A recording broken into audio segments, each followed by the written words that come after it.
À l'automne prochain, l'incubateur de start-up Monacotech ouvrira ses portes dans le quartier de Fontvieille. Cette entité, voulue par le gouvernement pour favoriser l'émergence et le développement de projets dans le domaine de l'innovation basé à Monaco, fait rêver plus d'un créateur d'entreprise. Aujourd'hui, l'innovation est un secteur clé de croissance, c'est le plus important dans le monde.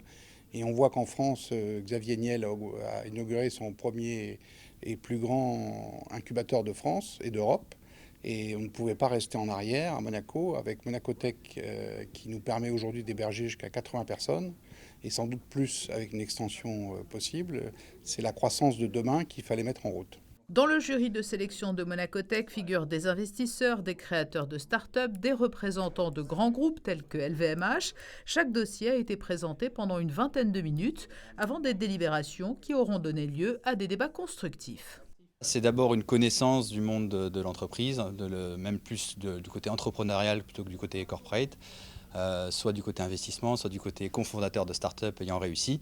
Voilà, c'est comme ça que nous les avons choisis. 67 candidats ont postulé et 10 d'entre eux ont été auditionnés par le jury de sélection.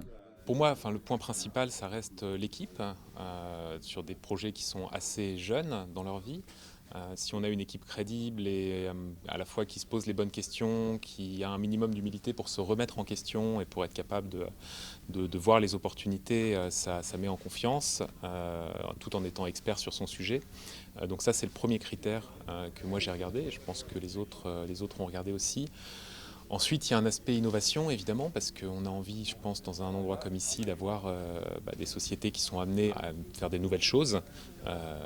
Donc ça, c'est clairement un deuxième aspect. Et je pense que le troisième, c'est un aspect crédibilité business, disons.